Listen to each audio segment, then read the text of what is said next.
There you go. Are you muted? I'll check for you. You muted? It's okay. It's good. Yeah.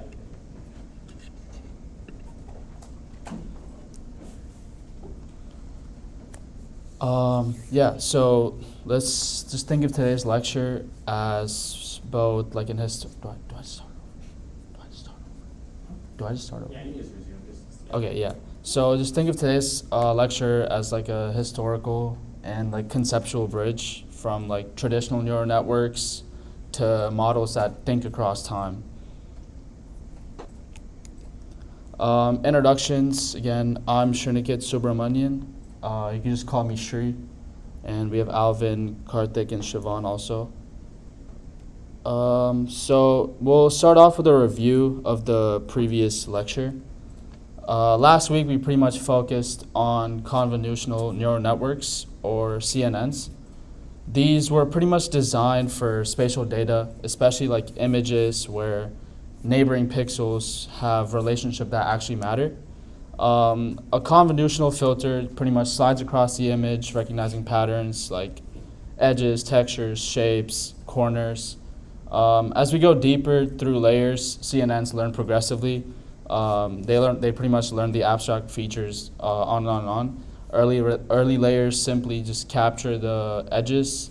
Mid layers detect shapes, and the deeper layers like recognize the whole object, like faces or cars. Pooling these layers help by reducing the spatial size, summarizing what's really important, and discarding redundancy pretty much. CNNs pretty much revolutionize computer vision and remain core to everything from image recognition to medical imaging and a lot of other tasks.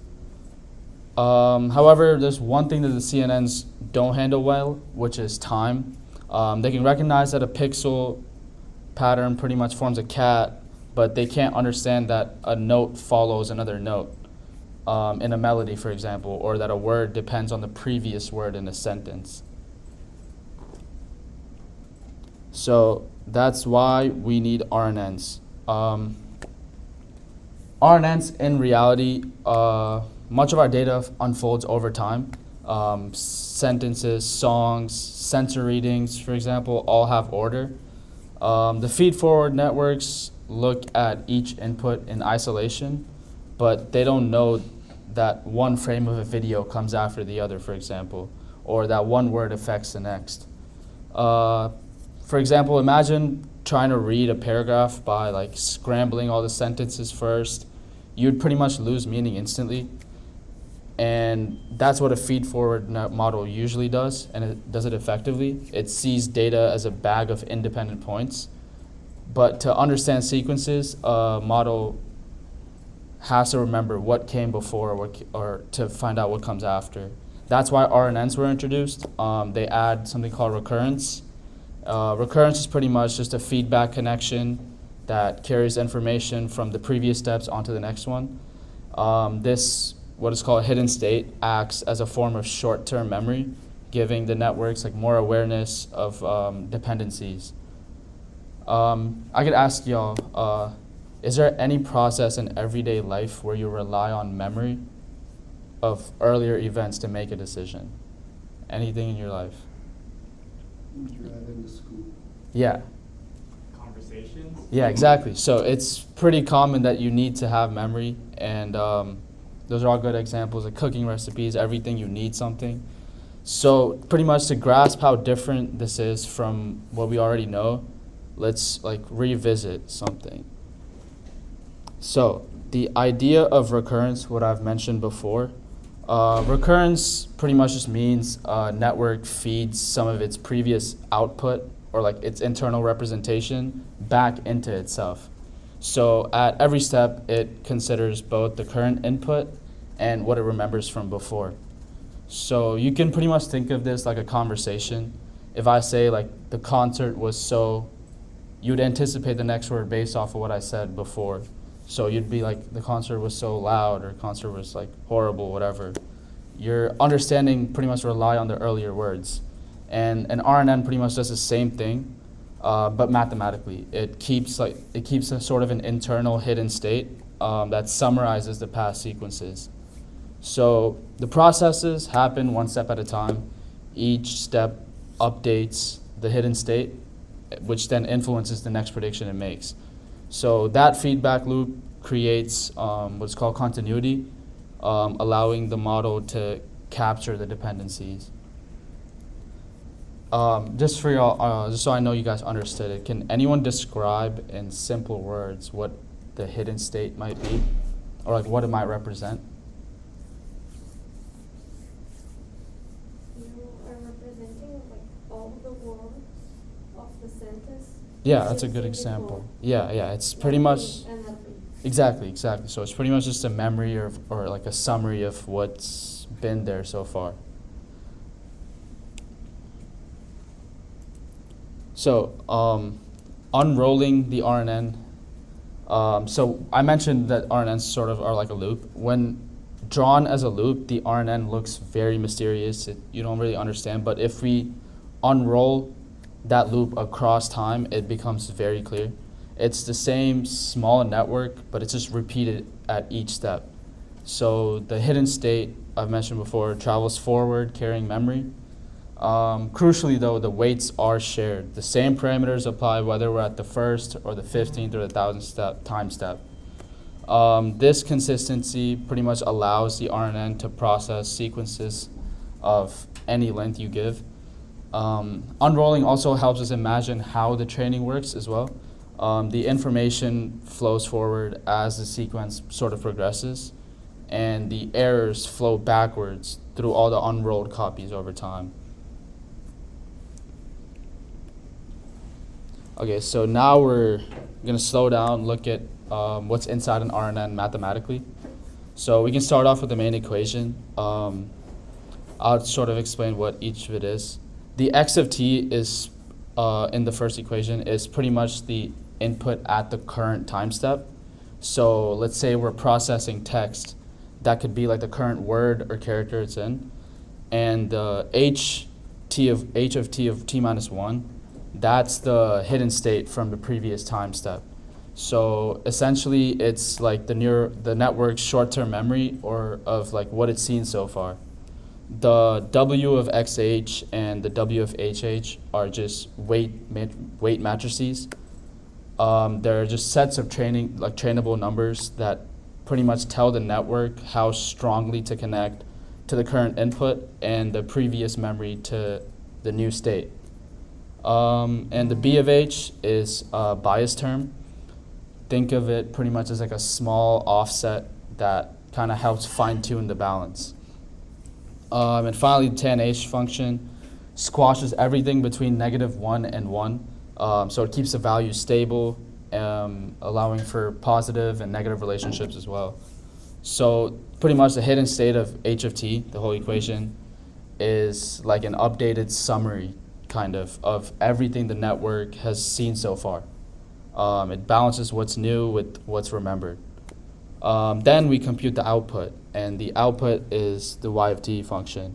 This pretty much means we take the hidden state, like the network's understanding, which is t, and multiply it by another weight matrix, w of hy. It adds a bias, and it pretty much produces the prediction for the next step. To help you guys picture this easier, imagine just reading a sentence word by word, and after each word you update your understanding of the sentence's meaning. That evolving relationship is your hidden state in this, for example. What you decide what the next word probably might be, you're using that state to make your prediction, and that's y of t. This design pretty much allows RNNs to process sentences of any given length. It can just keep looping and looping as long as there's data. It passes its memory forward. Yeah. Okay, so this is the main problem with recurrent neural networks. When we train an RNN, it uses a process called backpropagation through time. The error signals travel backwards and it travels across many time steps. So each step involves multiplying by weight matrices. When those weights are small, repeated multiplications pretty much makes the gradient shrink to almost zero. And this is the vanishing gradient problem. When weights are large, the opposite pretty much happens. They explode, producing like huge updates that kind of destabilize the learning. Vanishing gradients prevent the network from learning relationships that span, for example, like many steps. It pretty much just forgets information as it vanishes. And the exploding gradients cause like erratic training, and the loss might just suddenly spike. These issues make basic RNNs good only for short dependencies. Anything longer, like understanding a whole sentence even, becomes really difficult. But to overcome these issues, researchers developed improved RNN architectures, starting with LSTM that I'll go over. So LSTMs, long short-term memory networks, were introduced in 1997 to solve the problem, the vanishing gradient problem. The key innovation is the cell state, which we call it. It's pretty much a highway that lets information flow unchanged across many time steps. So the LSTMs uses something called gates. It's just small neural layers with sigmoid activations to decide what to keep and what to discard. The forget gate pretty much removes any irrelevant information, and the input gate is used to add new information, and the output gate determines what part of the cell's memory should affect the current output. So pretty much this architecture lets gradients flow like more smoothly during training to avoid the problem, and it preserves long-term discrepancies and dependencies. As a result, pretty much long short-term memories can remember information across hundreds of steps. It enables applications like long text generations, for example, or like speech modeling. But let's look more closely as to like what's happening inside an LSTM cell.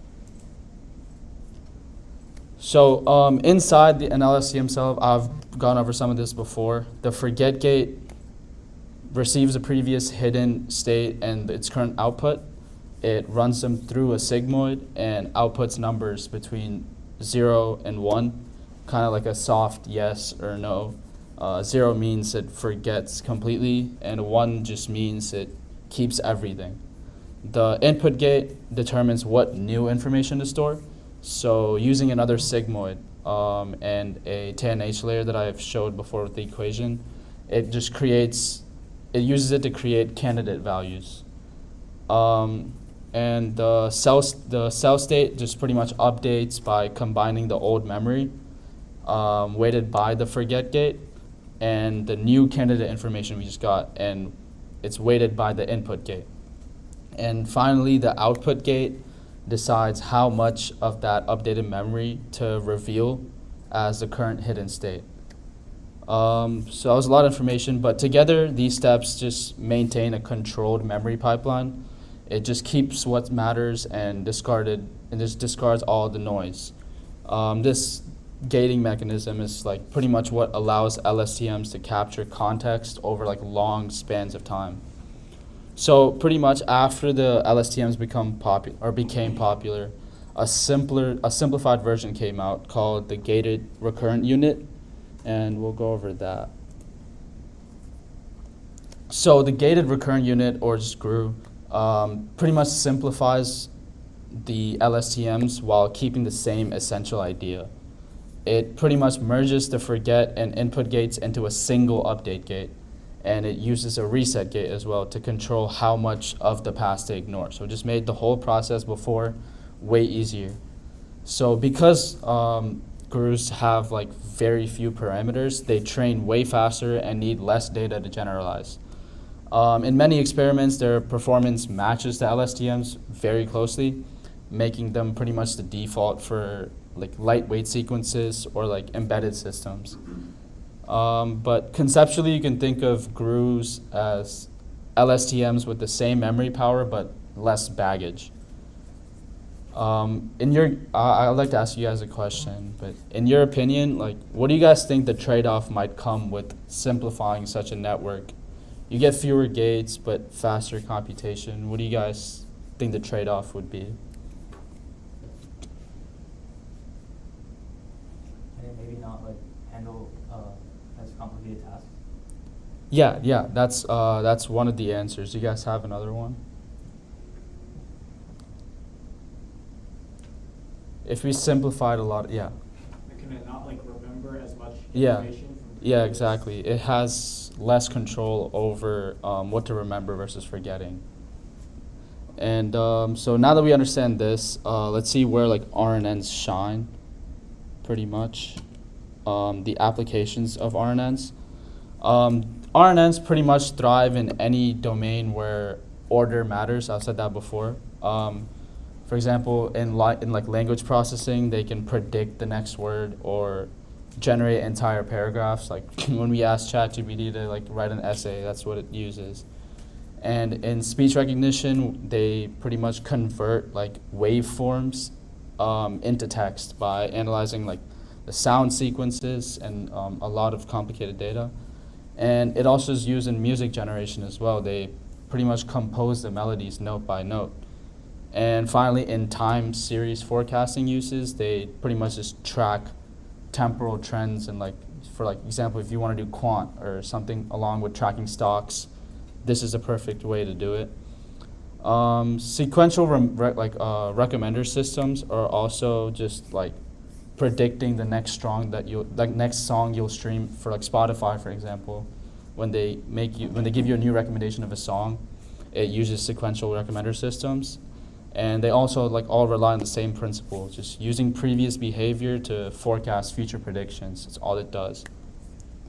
But even though transformers dominate like modern NLPs everywhere, RNNs still remain educationally and like practically valuable for smaller tasks with real-time data or systems where like interpretability and like efficiency really matters.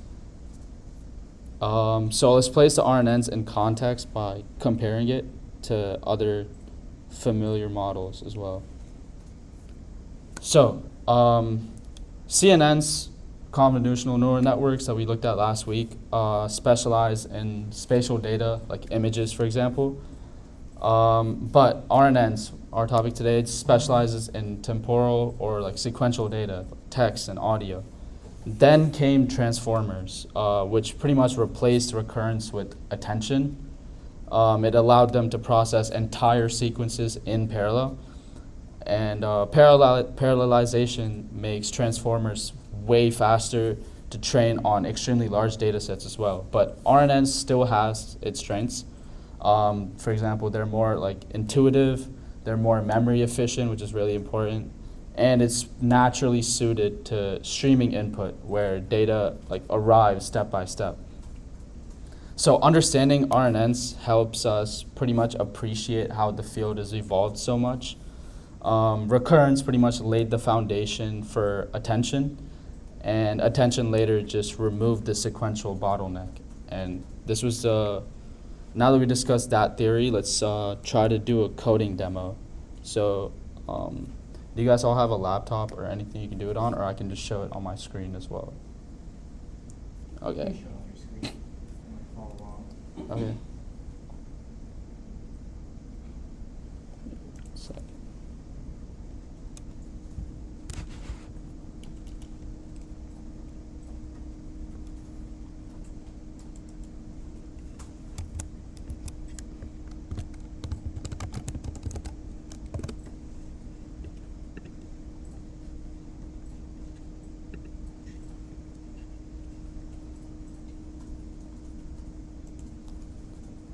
Okay, so it's gonna be a really quick demo. We're gonna try to build and train a very tiny recurrent neural network from scratch using Keras. It's just something small enough to understand it line by line, but still powerful enough to show how an RNN learns over time. Instead of using like a large data set or time series data, we'll just start with the most simplest possible sequence, just a repeating pattern of A and B. So it's like A, B, A, B, A, B, A, B. It's just like recurrent pattern. The goal for our model is pretty much straightforward. Given the last two characters, it should predict what comes next in the sequence. So the input's like A, B, you ask it to predict it, it should say A. It's A, B, A, B, A, B, and if it's the input's B, A, it should predict B. It's just very simple. So let's start off with importing NumPy. It's just for the number crunching and array manipulation. We'll also import Keras.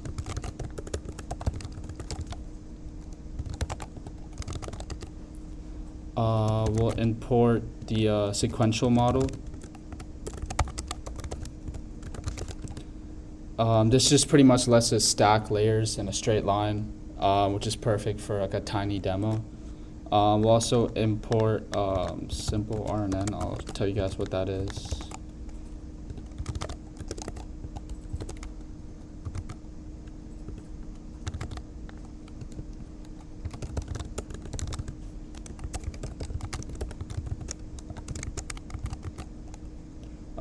So we just bring in these two layers. Simple RNN is pretty much just like a minimal recurrent layer that keeps a hidden state across different time steps. And dense is just a fully connected layer to like map the hidden state to our output. We'll also input categorical.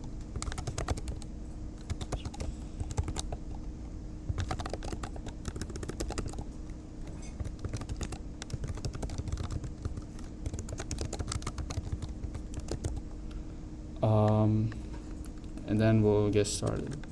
So we'll give it, this is our tiny data set, just a repeating pattern of A, B, A, B. The idea is pretty much just to learn the alternating rule from like just short sequences. We'll give our vocabulary contains just two symbols, it's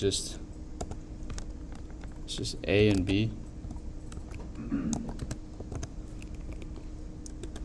We'll create like a lookup almost. So char to index.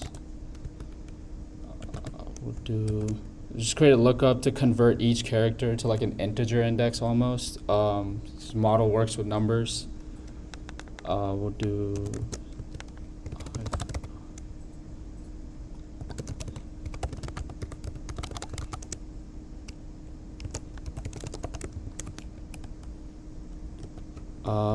we'll do an index to character as well.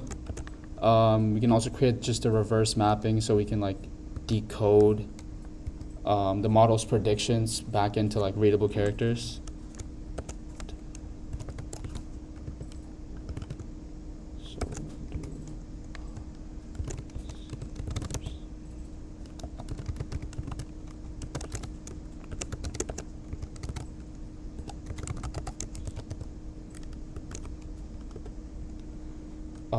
So now we'll like use a window of like length 2, I'd say. The model will see 2 characters at a time and learns to predict. Oh yeah. Could you zoom in a bit?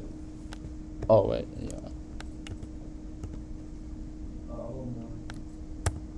Thank you. Yeah. We'll do sequence length as 2 and the lists for the index and y. We'll make it yeah, so these lists will pretty much just collect our training data and its input and targets. The x index just holds the input as indices and the y index just holds the next character's index. We'll like slide a window of, let's say, size 2 across the text. For that,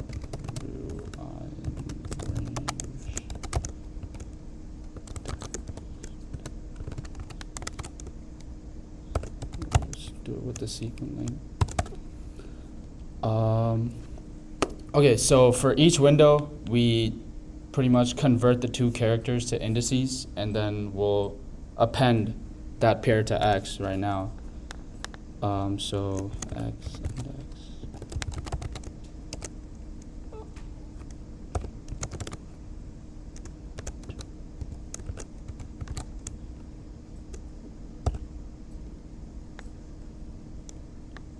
Of C.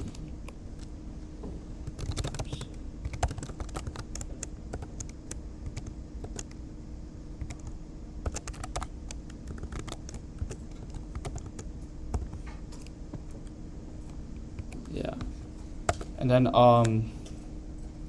so we'll do this. We did the same thing for X. We'll do the same thing for Y now.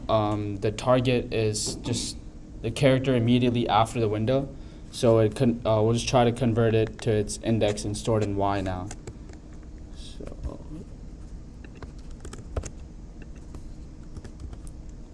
we'll do.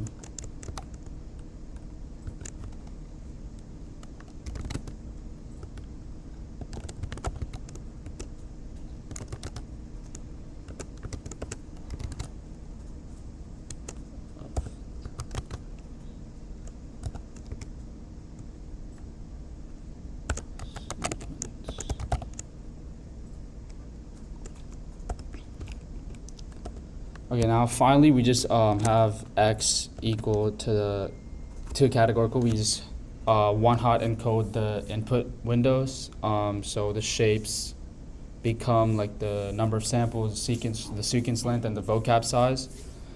This pretty much gives the RNN a small, pretty much binary vector per like time.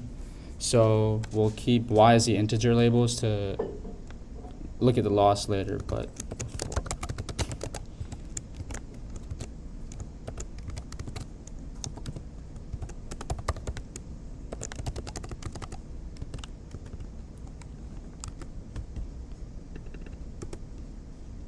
Okay.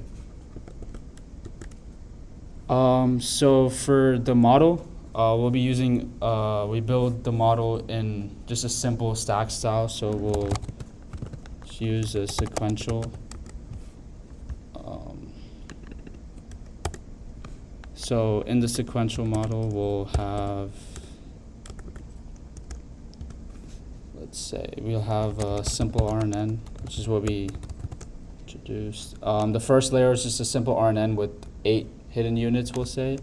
We'll give it 8 hidden units. And the input shape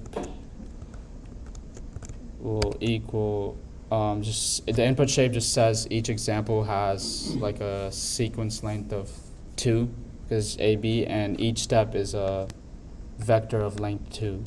So we'll give it the sequence length. And yeah, we can go a bit faster now because it's not much. But so we just add a dense layer of the vocab length.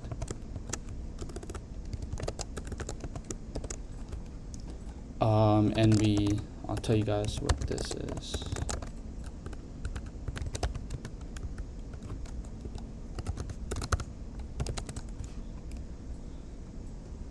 So pretty much the softmax that I had just makes it a proper distribution that sums up to 1, which is what we're looking for.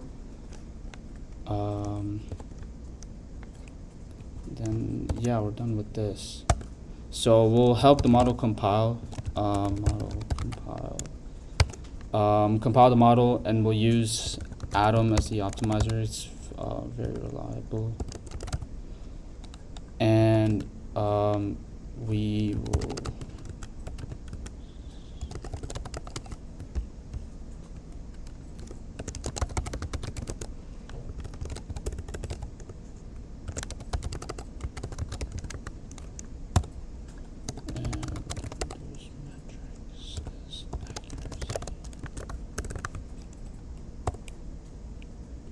yeah, so this pretty much, we just use a sparse categorical, cross entropy, because our labels are integer classes and not like one-hot vectors. So tracking accuracy, which is what we are using as a metric, helps us see the learning progress. We'll try to fit the model as well. We're just trying our model on a small data set.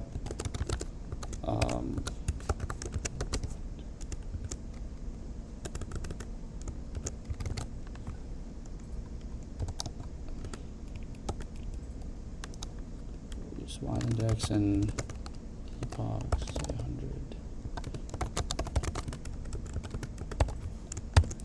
100. We just convert this code. We're just converting y-index to a NumPy array and running it on 100 epochs. Just keep going. This is probably more than enough for the model to like memorize that it's A, B, and it's an alternating rule.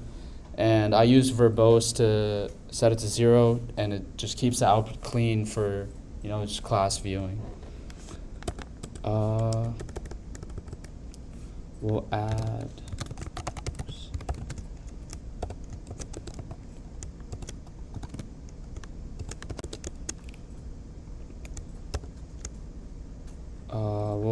We'll try to test the model with 2 seeds in this.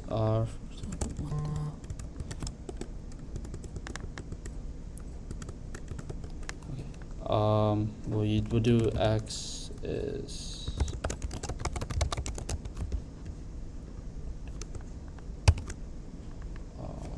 touch index of C.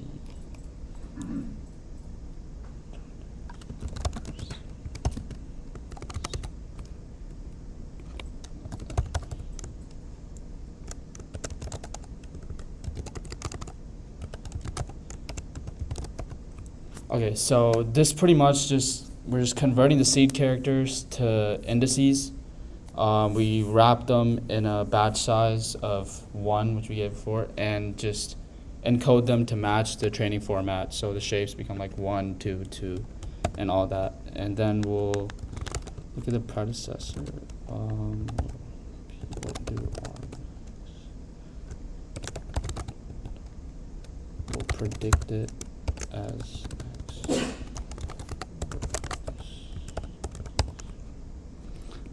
with this is pretty much we're just running like a forward pass to get probabilities of the 2 characters. I used argmax because it just picks the index with the highest possibility and the probability as the prediction. And then finally we'll just print. We'll just do seed.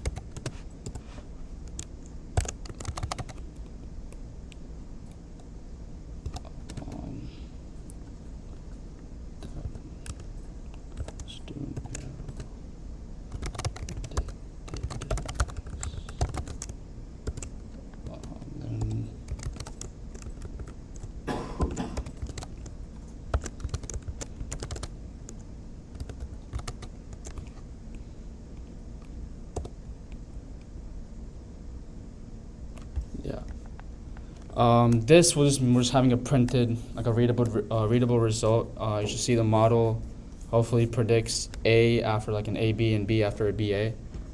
So we'll just run the whole thing. Oh.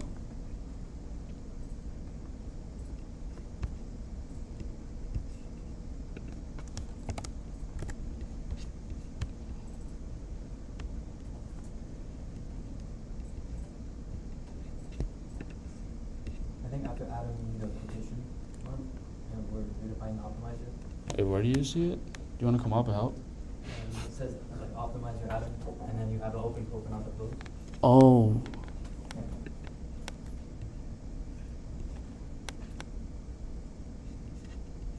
Let's put a single quote there. Yeah, that's what I was missing. Yeah, Okay.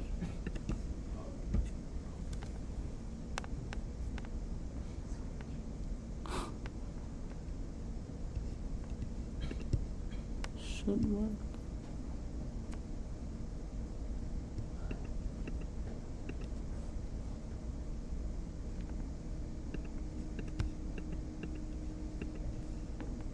You need a comma there. Yeah, I think you need a comma after before dense. Yeah, Oh. After simple R and N. Yeah.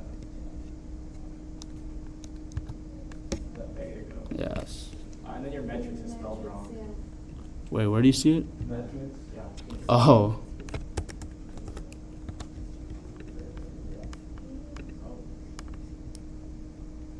Oh my god, I'm having so many like.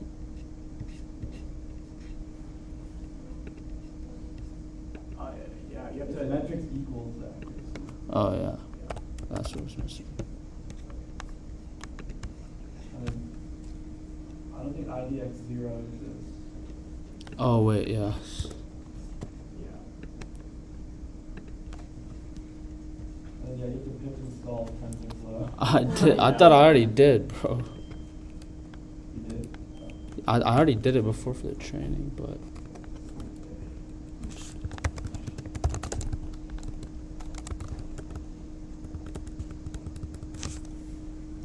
Come here real They quick. took an extra code block above and Yeah. exclamation mark. Yeah, it's all. Yeah, I'll just do that. Just run that. Like every new notebook in Collab, you need to install. Oh, really? immediately. Yeah. That's kind of unfortunate. Alright. Sure.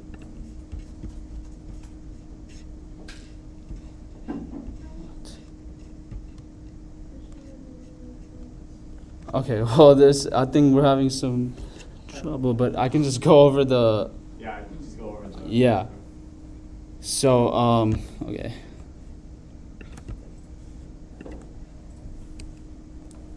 Alright, so we'll just go over the demo results as if we actually did it. But what this tiny experiment was supposed to prove is that even the simplest RNNs can learn patterns that depend on the previous input. So I trained it on a simple thing with A, B, A, B, A, B, A, B, A, B, and the network discovered that what comes next entirely depends on the last two characters. If you saw, the output would have just shown like what would come after A, B, and it would say A, and for the BA it would say B. This pretty much shows that the RNNs have a form of memory. They retain recent information and use it to make predictions.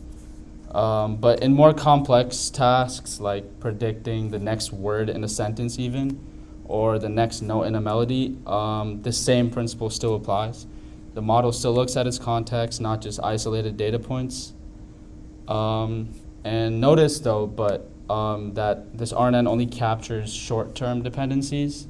If we made a sequence more complex, like ABC, ABC, ABC, or like longer phrases, this like very simple model might struggle to keep it up. That's where like LSTMs and GRUs, what I've mentioned before, help. It allows for longer term memory through like different gating mechanisms as we talked about before. So now that we understand the results, unfortunately we couldn't see it, let's connect it back to like the bigger picture of what makes an RNN so like important. So RNNs are designed for sequential data. They understand order and timing, as I mentioned a lot. That's their entire goal. They keep a memory of past inputs through the hidden state, and it allows context-based predictions. Even the smallest of RNNs, as I tried to show, can learn short-term patterns. And for more complex or longer sequences, we need architectures like LSTMs and GRUs, which help maintain memory more efficiently. These ideas pretty much paved the way for today's like most important models, including transformers, which evolved from the same need to capture sequential relationships, just without recurrence. Hopefully this demo like gave a more hands-on look. Obviously it didn't work out, but it's just to show you how an RNN thinks. It's like a miniature brain learning like learning a rhythm almost. And yeah, so just discussions and reflections. So why is context important in sequential data? Context gives meaning to data that occurs over time, and in language, the meaning of a word depends heavily on the words before it in a sentence, for example. Where do RNNs still outperform newer models? I mentioned this before, despite the rise of transformers, RNNs still have an advantage in certain scenarios. They're lightweight, they require less memory, and they're often better for smaller data sets. What are their main limitations? It's that RNNs process data sequentially, which makes training and like inference really slow compared to parallel architectures. And could recurrence and attention be combined? It can be combined. I know attention came from recurrence, but some modern researchers do actually suggest that.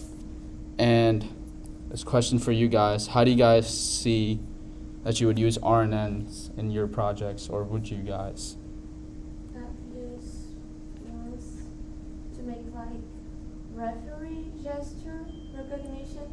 Like a referee gesture recognition? Yeah, That's really because, cool. Like in volleyball, you have some gestures like that, or like that, and we need to classify this. Yeah. And we couldn't do it with transformer because it was like it take too long to train and to test it. So we used it. It worked.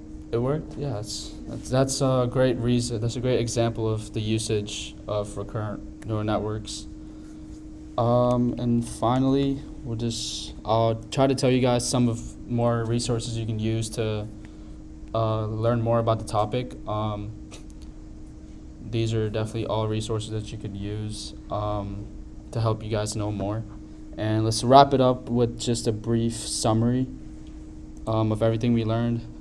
Today, we just saw RNNs, extended neural networks with the ability to remember. That's all they are.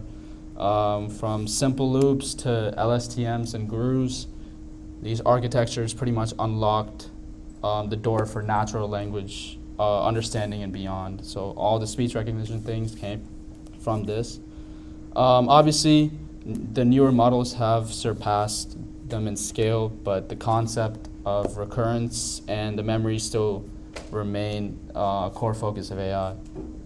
And that's about it. Make sure you guys signed in and have a good day.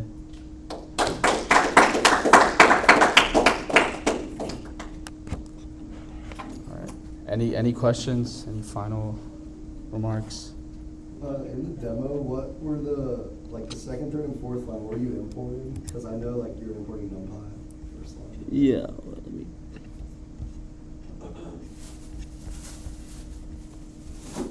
I just imported these. Do you want like an explanation as to why? Yeah, I guess so. Yeah, so sequential is it just lets us stack layers in like a straight line, which is like, I mean, I just had that so I could possibly show you guys in the demo. Okay.